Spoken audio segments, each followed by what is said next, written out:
Assalamu alaikum, chers frères et sœurs.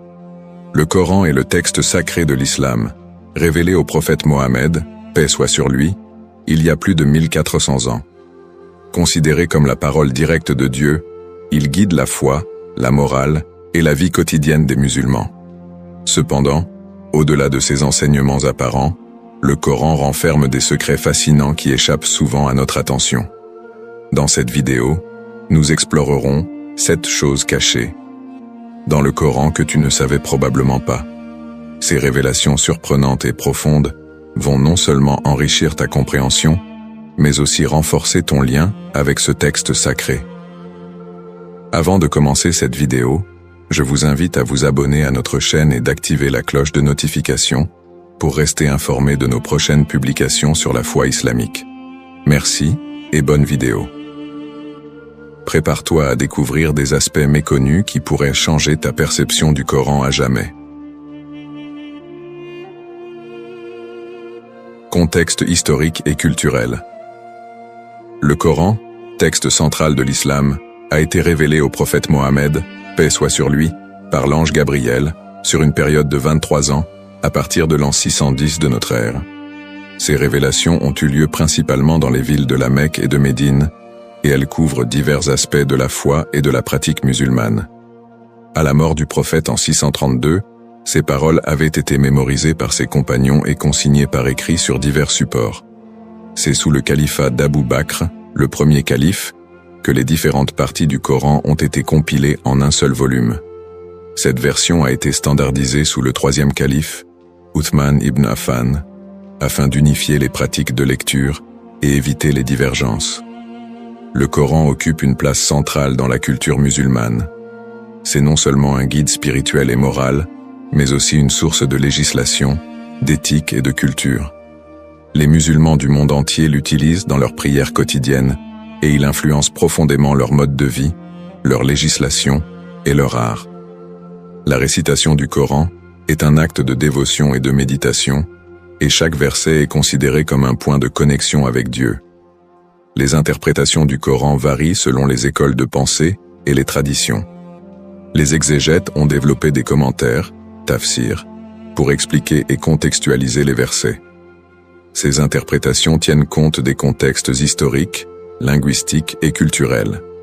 De plus, des traductions du Coran en plusieurs langues permettent à des non-arabophones de comprendre ces enseignements, bien que chaque traduction puisse refléter les nuances et les interprétations de son traducteur. Cette diversité dans l'interprétation et la traduction enrichit le discours religieux et culturel autour du Coran, tout en soulignant sa complexité et sa profondeur. Première chose cachée, les miracles scientifiques. Le Coran est souvent perçu comme un guide spirituel et moral, mais certains chercheurs et musulmans croient également qu'il contient des références à des phénomènes scientifiques qui n'étaient pas connus à l'époque de sa révélation. Un exemple fréquemment cité est le développement embryonnaire, un sujet traité dans plusieurs versets du Coran. Dans le verset 23, 13, 14, il est dit « Puis nous avons placé la goutte de sperme dans un lieu de repos ferme, et nous avons fait de la goutte un embryon, et du embryon nous avons fait un os, et nous avons revêtu les os de chair. Ensuite, nous l'avons formé en une autre création. Béni soit Allah, le meilleur des créateurs. » Ce passage est souvent interprété comme une description du développement embryonnaire humain, couvrant les stades de la formation de l'embryon et du fœtus. Les scientifiques contemporains ont examiné ces versets en relation avec les découvertes modernes en embryologie. Certains chercheurs affirment que le Coran décrit avec précision plusieurs aspects du développement embryonnaire, notamment la phase où l'embryon se transforme en un os recouvert de chair. Par exemple, le docteur Maurice Bucaille, un médecin français converti à l'islam, a étudié ces versets dans son ouvrage « La Bible, le Coran et la science ». Il a conclu que les descriptions coraniques correspondent étonnamment bien aux connaissances scientifiques modernes sur l'embryologie, suggérant que ces révélations pourraient provenir d'une source divine. De plus, des études telles que celle du docteur Keith L. Moore, un embryologiste renommé, ont souvent été citées pour soutenir cette interprétation. Dans ses recherches et conférences, le Dr Moore a commenté la précision des descriptions coraniques du développement embryonnaire affirmant qu'elles concordent avec les découvertes scientifiques récentes. Il a noté que certains termes utilisés dans le Coran semblent décrire les processus biologiques avec une précision surprenante. Cependant, il est important de noter que ces interprétations ne sont pas universellement acceptées et sont sujettes à débat. Certains critiques soutiennent que les descriptions coraniques sont assez générales et peuvent être interprétées de diverses manières, ce qui permet aux croyants de trouver des correspondances avec les connaissances scientifiques contemporaines.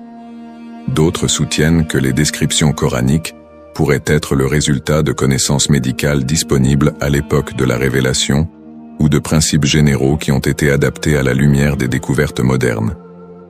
Malgré ces débats, la relation entre les descriptions coraniques et les phénomènes scientifiques continue d'attirer l'attention des chercheurs et des croyants. Pour beaucoup, ces miracles scientifiques sont perçus comme une preuve supplémentaire de la véracité et de la profondeur du Coran, et ils inspirent une réflexion continue sur la manière dont la science et la foi peuvent se rejoindre dans la compréhension des mystères de l'univers. Deuxième chose cachée, les histoires méconnues. Le Coran regorge d'histoires fascinantes qui, bien que moins connues, portent des leçons profondes et intemporelles. Parmi ces récits, certains concernent des prophètes et des peuples disparus, dont les enseignements sont souvent ignorés ou sous-estimés. Ces histoires fournissent des perspectives uniques sur les valeurs morales et spirituelles. 1. L'histoire du prophète Chouaïb.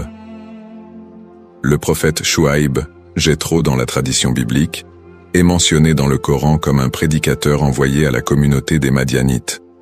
Son histoire est relatée dans les versets 7,85 à 11,84. Chouaïb a appelé son peuple à abandonner la fraude commerciale et l'injustice, leur reprochant de fausser les balances et les mesures. Son message a été centré sur l'équité économique et la justice sociale.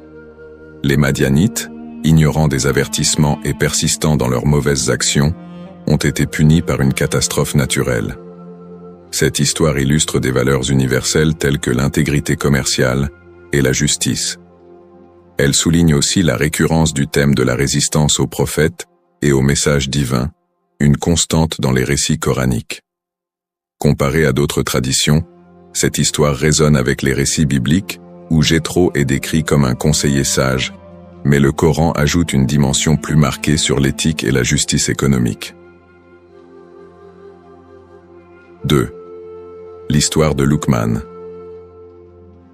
Luqman est un personnage sage mentionné dans le verset 31, 12, 19. Bien qu'il ne soit pas présenté comme un prophète dans le Coran, Luqman est reconnu pour sa sagesse et ses conseils précieux à son fils. Ses enseignements portent sur l'importance de la reconnaissance de Dieu, l'honnêteté, le respect des parents et la modestie. Il met également en garde contre l'orgueil et l'arrogance. L'histoire de Luqman présente des leçons universelles sur la sagesse et la moralité, soulignant que la sagesse ne provient pas seulement de la prophétie, mais aussi de l'expérience et de la réflexion personnelle. Comparé à d'autres traditions religieuses, Luqman est parfois vu comme un sage universel, dont les conseils transcendent les frontières religieuses et culturelles. 3. Le récit des Aad et des Tamoud. Les peuples des Aad et des Tamoud sont mentionnés dans plusieurs parties du Coran, notamment dans les versets 7, 65, 79 et 11, 50, 68. Ces peuples ont été détruits pour leur refus d'écouter les avertissements de leurs prophètes, Hud et Salih, respectivement. Les Aad étaient connus pour leur grande taille et leur puissance, tandis que les Tamoud avaient des compétences architecturales impressionnantes, comme en témoignent leurs habitations taillées dans la roche. Ces histoires mettent en avant les thèmes de la fierté et du refus de l'humilité envers Dieu, et elles soulignent les conséquences de l'incrédulité et de la corruption morale. Elles rappellent aux croyants que les bénédictions matérielles ne doivent pas mener à l'arrogance et au déni de la vérité divine. Comparaison avec d'autres traditions religieuses. Ces récits trouvent des parallèles dans les traditions bibliques et judaïques. Par exemple, l'histoire des peuples déchus et des prophètes envoyés pour avertir ces peuples rappelle les récits des prophètes dans la Bible hébraïque, tels que Jérémie et Ézéchiel, qui appelaient leurs contemporains à la repentance. L'histoire de Luqman a également des échos dans les proverbes et la sagesse juifs et chrétiens, reflétant des valeurs morales communes. En somme, ces récits méconnus du Coran offrent une richesse de leçons et de réflexions spirituelles. Ils montrent que le Coran, en tant que texte sacré, est non seulement un guide spirituel mais aussi une source d'enseignements éthiques qui transcendent les âges et les cultures. Troisième chose cachée, les versets abrogés. Le concept d'abrogation dans le Coran, connu en arabe sous le terme « naskh », est un sujet complexe qui a suscité de nombreux débats parmi les érudits islamiques. L'abrogation se réfère à l'idée que certains versets du Coran ont été remplacés ou modifiés par des versets ultérieurs. Ce principe est fondé sur l'idée que certaines révélations initiales ont été révisées pour s'adapter aux circonstances changeantes et aux besoins des croyants à différents moments de l'histoire. Le concept d'abrogation. L'abrogation est fondée sur plusieurs versets du Coran, dont le plus cité est le verset 2, 106. Nous n'abrogeons un verset ou nous l'oublions que pour en apporter un meilleur ou un semblable. Ne sais-tu pas que Dieu est omnipotent?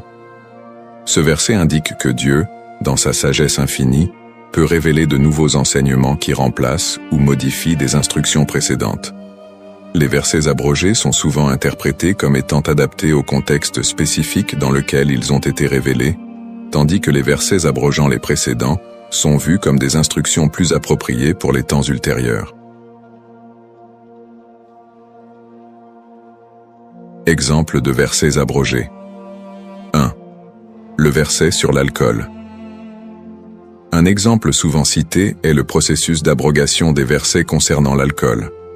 Au début de la révélation, le Coran donne des conseils progressifs concernant l'alcool, avec des recommandations initiales pour éviter la prière en état d'ivresse. 4.43. Plus tard, le verset 5.90 établit une interdiction plus stricte, affirmant « Ô vous qui avez cru, le vin, le jeu de hasard, les pierres dressées, les statues et les flèches divinatoires ne sont qu'une impureté, œuvre du diable.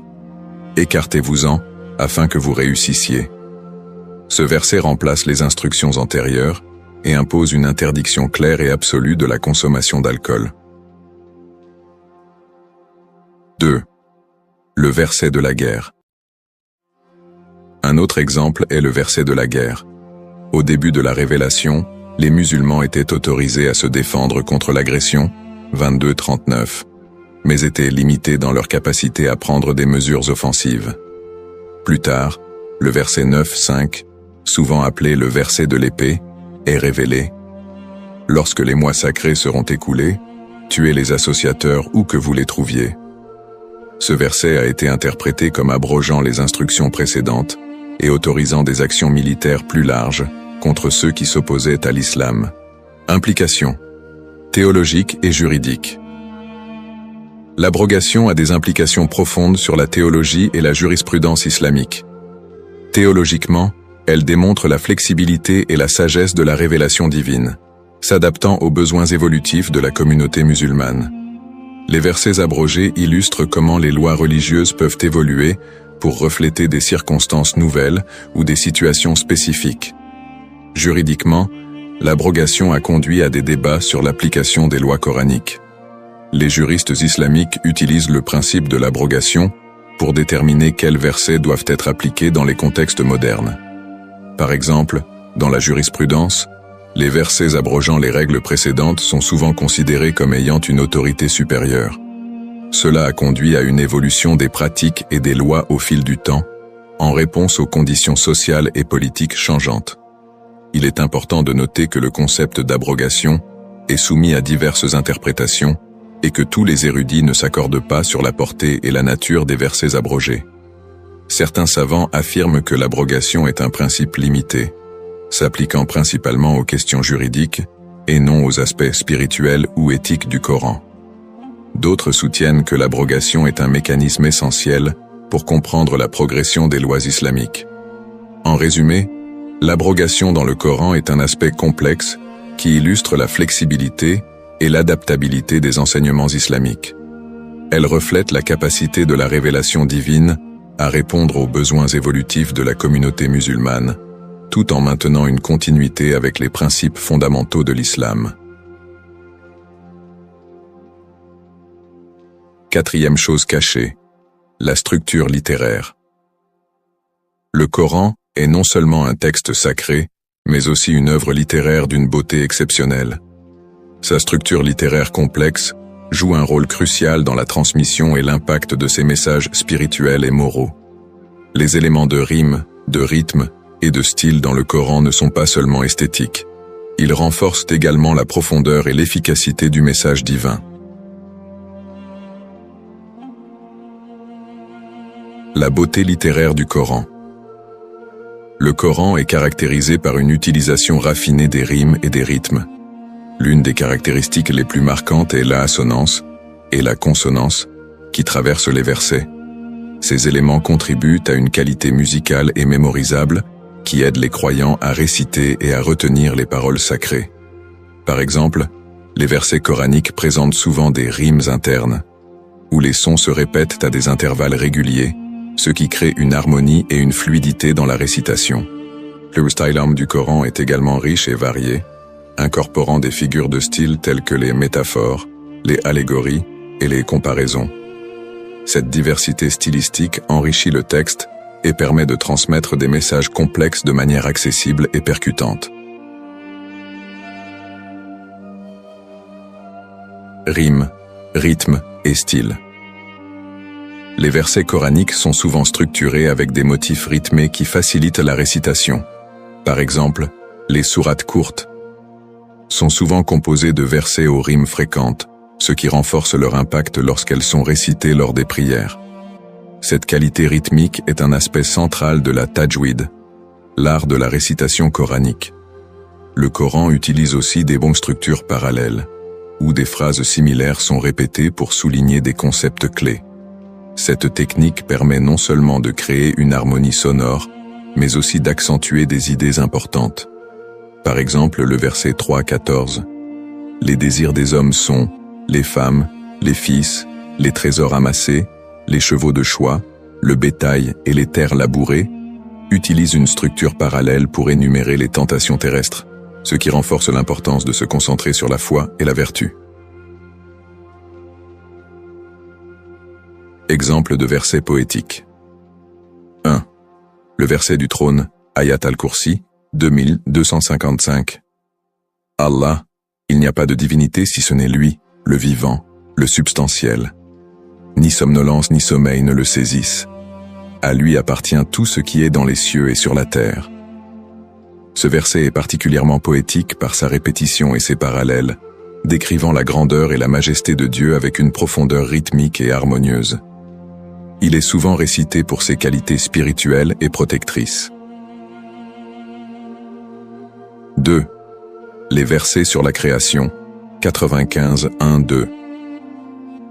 Je jure par le figuier et l'olivier, par le mont Sinaï, par cette ville sécurisée, que nous avons certes créé l'homme dans la meilleure des formes. Ces versets utilisent des images évocatrices, aidées à comparaison, pour exprimer la création divine et la valeur de l'humanité. Les références aux éléments naturels et aux lieux sacrés ajoutent une dimension de beauté et de solennité au message divin. 3.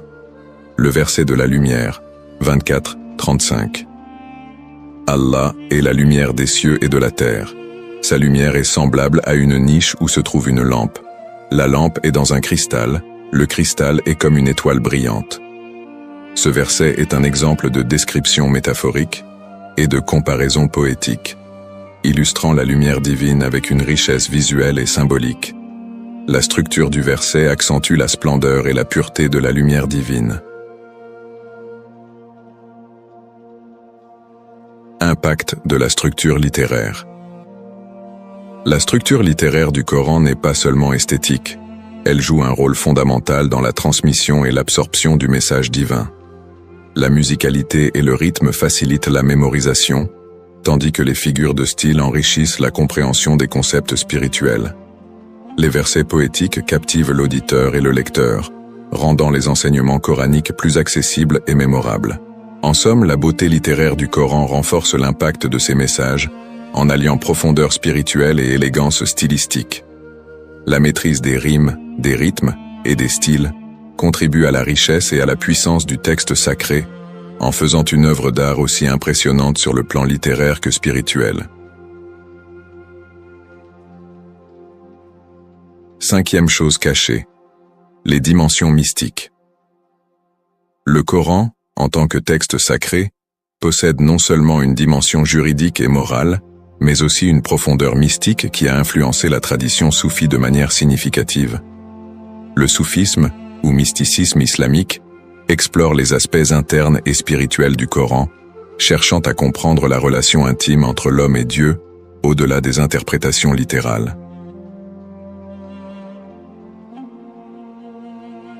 Aspects mystiques du Coran et leur importance dans le soufisme. Le soufisme est une dimension spirituelle de l'islam qui se concentre sur la purification du cœur et l'expérience directe de la présence divine.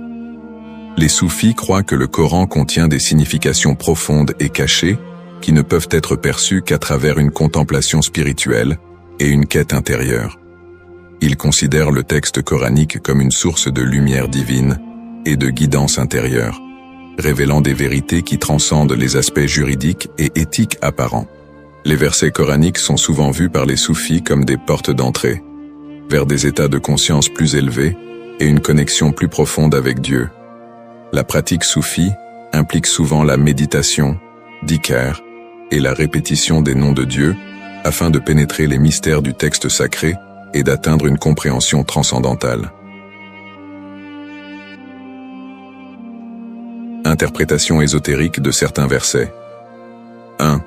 Le verset de la lumière, 24-35. Ce verset est particulièrement significatif dans la tradition soufie. Il est souvent interprété de manière ésotérique pour symboliser la lumière divine qui illumine les cœurs des croyants purs. Pour les soufis, la lumière décrite dans ce verset représente la présence divine illuminant l'âme, et la métaphore de la lampe dans le cristal est vue comme une allusion à la pureté et à la clarté de la révélation spirituelle. 2. Le verset de l'unité divine, 112, 1-4. Dit, il est Allah, unique, Allah, l'absolu. Il n'a jamais engendré, n'a pas été engendré, et nul n'est égal à lui. Les soufis interprètent ce verset comme une déclaration de l'unicité divine, Tawhid, qui transcende les limitations humaines. Ils voient dans ces mots une invitation à transcender les concepts dualistes et à atteindre une réalisation de l'unité spirituelle avec Dieu. Cette compréhension mystique de l'unicité divine est centrale dans les enseignements soufis, qui prônent la dissolution de l'ego et l'unification avec le divin. 3. Le verset de la rencontre divine, 2186. Lorsque mon serviteur me demande à mon sujet, je suis tout proche, je réponds à l'appel de celui qui m'invoque quand il m'invoque. Ce verset est souvent interprété par les soufis comme une indication de la proximité divine et de l'accès direct à la présence de Dieu à travers l'invocation et la prière. Pour eux, cela signifie que Dieu est toujours présent et accessible dans chaque moment de la vie, et que l'intimité avec lui peut être vécue à travers la dévotion sincère. Figure mystique influente. 1. Rumi, Jalal al-Din Rumi. Rumi est l'une des figures les plus emblématiques du soufisme. Ses poèmes et écrits, notamment dans le Diwan-e-Shams Tabrizi et le Matnawi, explorent les thèmes de l'amour divin, de la quête spirituelle et de l'unité avec Dieu. Rumi utilise souvent des métaphores poétiques pour exprimer les expériences mystiques et les révélations spirituelles qu'il trouve dans les enseignements coraniques. 2. Ibn Arabi. Ibn Arabi, un autre grand mystique, a élaboré une théorie de l'unité de l'existence, Wahdat al-Wujud, où il affirme que toute la création est une manifestation de la réalité divine. Ses commentaires sur le Coran mettent en lumière des dimensions ésotériques et symboliques des versets, en mettant l'accent sur la réalisation de la présence divine dans tout ce qui existe. 3. Al-Ghazali. Al-Ghazali, bien que surtout connu pour ses contributions à la théologie et la philosophie islamique, a également exploré les dimensions mystiques du Coran dans ses œuvres, telles que Ihya Ulum al-Din, la revivification des sciences de la religion. Il a souligné l'importance de l'expérience spirituelle et de la purification de l'âme pour atteindre une compréhension plus profonde des enseignements coraniques. En conclusion, les dimensions mystiques du Coran révèlent une richesse de signification profonde qui transcende les interprétations littérales. Le soufisme, avec ses pratiques et ses enseignements, explore ces aspects cachés pour permettre une connexion plus intime et transcendante avec le divin. Les figures mystiques comme Rumi, Ibn Arabi et Al-Ghazali ont profondément influencé cette compréhension ésotérique, enrichissant la tradition spirituelle islamique et offrant des perspectives uniques sur la révélation coranique. Sixième chose cachée, les références à d'autres cultures. Le Coran, bien qu'étant un texte révélé dans le contexte spécifique de l'Arabie pré-islamique, contient des références et des éléments qui montrent des interactions avec d'autres cultures anciennes. Ces références ne sont pas simplement des emprunts, mais souvent des éléments intégrés pour offrir des perspectives nouvelles et des enseignements universels. Interaction avec d'autres cultures anciennes. 1. Référence à l'Égypte ancienne. Le Coran évoque souvent l'Égypte ancienne, notamment à travers l'histoire du Pharaon et de Moïse. L'histoire du Pharaon, qui persécute les croyants et se rebelle contre Dieu, est une figure récurrente dans le Coran. Le verset 28-38 décrit la rivalité entre Moïse et le Pharaon. Et le Pharaon dit « Ô notable, je ne connais pas d'autre divinité pour vous que moi-même. Ô Aman, fais-moi construire un bûcher pour me permettre de parvenir au moyen de parvenir aux cieux. » Cette référence à l'Égypte et au Pharaon sert non seulement à narrer une histoire, mais aussi à mettre en garde contre l'arrogance et l'oppression. L'inclusion de figures et d'événements égyptiens permet de situer les enseignements coraniques dans un cadre plus large, offrant ainsi des leçons sur le pouvoir, la justice et la soumission à Dieu. 2. Influence grecque et byzantine. Bien que le Coran ne mentionne pas directement les Grecs ou les Byzantins de manière extensive, il reflète des connaissances de l'époque, qui incluent des influences grecques et byzantines. Par exemple, le verset 18, 83, 101 relate l'histoire de Dhul-Qarnayn, souvent identifié par des érudits comme un personnage ayant des traits similaires à ceux d'Alexandre le Grand. Cette histoire intègre des éléments de la mythologie et des récits historiques grecs, tout en offrant un enseignement moral sur la justice et la conquête. 3. Référence à la Mésopotamie. Le Coran contient également des allusions à des récits mésopotamiens, comme l'histoire de Noé, Nu et du déluge. Ces récits sont communs dans la littérature mésopotamienne, mais le Coran leur donne une dimension théologique et spirituelle. Par exemple, le verset 11-44 dit « Et il fut dit, ô terre, engloutis ton eau, et ô ciel, cesse de pleuvoir. L'eau se retira et l'ordre fut donné, et l'arche se posa sur le mont Al-Judi. » Cette narration permet de réconcilier les récits de différentes traditions, tout en affirmant l'unicité de la révélation divine. Enrichissement de la compréhension du texte. Les références à d'autres cultures dans le Coran enrichissent la compréhension du texte de plusieurs façons. 1. Contexte historique et culturel. Ces références situent les récits coraniques dans un contexte historique plus large, permettant de mieux comprendre les interactions et les influences entre les différentes cultures de l'époque. En intégrant des éléments connus de l'Égypte, de la Mésopotamie et des traditions grecques, le Coran montre comment les messages divins transcendent les frontières culturelles et sont destinés à tous les peuples. 2. Universalité des enseignements. En évoquant des cultures et des récits connus, le Coran souligne l'universalité de ces enseignements. Les leçons tirées des histoires des pharaons, des rois et des anciens peuples ne sont pas uniquement pertinentes pour les Arabes, mais sont applicables à toutes les sociétés. Cela renforce l'idée que les principes moraux et spirituels du Coran ont une portée globale. 3. Réinterprétation et nouveaux enseignements. Les références culturelles permettent également de réinterpréter des récits anciens sous une lumière nouvelle. Par exemple, les histoires des prophètes et des rois, tout en résonnant avec les traditions préexistantes, sont adaptées pour transmettre des messages spécifiques sur la foi et la conduite morale dans le contexte islamique. Cette réinterprétation enrichit les enseignements coraniques et leur donne une dimension supplémentaire. En conclusion, les références à d'autres cultures dans le Coran ne se limitent pas à des emprunts, mais montrent une intégration intelligente des connaissances et des récits antérieurs. Elles enrichissent le texte sacré en fournissant un contexte historique plus vaste, en affirmant l'universalité des enseignements coraniques et en offrant une nouvelle interprétation des récits anciens. Cette dimension interculturelle témoigne de la richesse et de la profondeur du Coran en tant que guide spirituel pour toute l'humanité. Septième chose cachée, les implications éthiques. Le Coran, en tant que texte sacré, propose des enseignements éthiques et moraux qui vont bien au-delà des pratiques religieuses conventionnelles.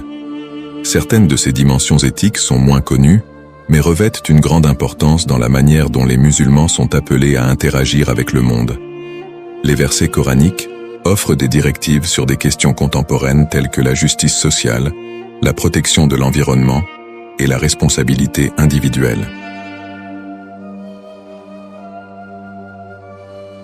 Enseignement éthique, moins connu. 1. La justice sociale. Le Coran met l'accent sur la justice sociale de manière exhaustive, en soulignant non seulement la justice en matière de droits individuels, mais aussi la responsabilité collective envers les moins favorisés. Par exemple, le verset 4:36. Adorez Allah et ne lui associez rien, et faites du bien aux parents, aux proches, aux orphelins, aux pauvres, aux voisins proches, aux voisins lointains, aux compagnons à vos côtés, aux voyageurs. Ce verset énonce des obligations morales envers diverses catégories de personnes, incluant les orphelins et les pauvres, qui sont souvent négligés dans les discussions éthiques. Le verset 2:177 élargit cette vision en expliquant que la foi véritable se manifeste non seulement dans les rituels, mais aussi dans le fait de donner aux nécessiteux. Ce n'est pas la vertu que vous tourniez vos visages vers l'Orient ou l'Occident, mais la vertu est dans celui qui croit en Allah au jour dernier, aux anges, aux livres et aux prophètes, et donne de son bien, malgré son amour pour cela, aux proches, aux orphelins, aux nécessiteux. 2. La protection de l'environnement. Le Coran aborde également la question de la préservation de l'environnement et de la responsabilité humaine à cet égard. Le verset 2:164 met en avant la création de la nature comme un signe de la grandeur de Dieu. En vérité, dans la création des cieux et de la terre, et dans la différence de la nuit et du jour, il y a des signes pour les doués d'intelligence. Cette vision souligne la sacralité de la création et l'obligation de la respecter et de la préserver. Le verset 7:31 exhorte à ne pas gaspiller les ressources. Ô enfants d'Adam, prenez vos parures à chaque mosquée, et mangez et buvez, mais ne gaspillez pas, car il n'aime pas les gaspilleurs. Ce verset encourage une utilisation responsable des ressources naturelles et déconseille le gaspillage, reflétant une conscience écologique qui est pertinente dans le contexte des défis environnementaux contemporains. Relier les enseignements aux problèmes contemporains. 1. Justice sociale et inégalité. Les enseignements coraniques sur la justice sociale sont particulièrement pertinents dans le contexte des inégalités économiques et sociales actuelles. Le principe d'assistance aux pauvres et aux opprimés est un appel à l'action sociale et à l'engagement communautaire pour lutter contre les injustices. Les organisations de bienfaisance et les mouvements sociaux peuvent s'inspirer de ces principes pour promouvoir des politiques de redistribution équitable et pour soutenir des programmes de développement durable. 2. Protection de l'environnement et changement climatique. Les exhortations coraniques à la préservation de l'environnement sont directement liées aux préoccupations contemporaines concernant le changement climatique et la dégradation écologique. Les principes de non-gaspillage et de respect de la création fournissent un cadre éthique pour adopter des pratiques durables, telles que la réduction des déchets, la conservation de l'eau et la promotion des énergies renouvelables. Les enseignements coraniques peuvent inspirer des initiatives visant à protéger l'environnement et à encourager une gestion plus responsable des ressources naturelles. 3. Responsabilité personnelle et collective. Les principes coraniques mettent en lumière l'importance de la responsabilité individuelle et collective dans la construction d'une société juste et équitable. Ils encouragent les individus à adopter des comportements éthiques dans leur vie quotidienne et à s'engager dans des actions collectives pour le bien commun. Cette approche est essentielle pour aborder des problèmes contemporains tels que les crises humanitaires, les conflits sociaux et les défis globaux, en incitant les croyants à jouer un rôle actif dans la promotion de la justice et du bien-être collectif. En conclusion, les implications éthiques du Coran sont vastes et s'étendent bien au-delà des aspects purement religieux. Les enseignements coraniques sur la justice sociale, la protection de l'environnement et la responsabilité personnelle offrent des principes directeurs qui sont profondément pertinents pour les problèmes contemporains. En intégrant ces principes dans les actions quotidiennes et les politiques publiques, il est possible d'apporter des contributions significatives à la création d'une société plus juste et durable. Dans cette vidéo, nous avons exploré 7 aspects fascinants du Coran, révélant des dimensions souvent moins connues de ce texte sacré. Nous avons découvert les miracles scientifiques et les histoires méconnues, examiné les versets abrogés et la beauté littéraire du Coran, ainsi que ses dimensions mystiques et ses références culturelles. Nous avons également abordé les implications éthiques, notamment en matière de justice sociale et de protection de l'environnement. Nous vous encourageons à plonger plus profondément dans le Coran pour découvrir par vous-même ses richesses et ses enseignements. Partagez vos propres découvertes et engageons ensemble une discussion enrichissante sur ces aspects fascinants. Merci de votre attention et à bientôt pour de nouvelles explorations. Si vous avez trouvé cette vidéo intéressante, n'oubliez pas de vous abonner, d'aimer et de partager avec vos amis. Vos commentaires sont précieux. Dites-nous ce que vous avez pensé de ces aspects cachés du Coran et partagez vos propres découvertes. Dites-nous également quels autres sujets liés au Coran vous aimeriez que nous explorions dans nos prochaines vidéos. Restez connectés pour plus de contenu fascinant et enrichissant.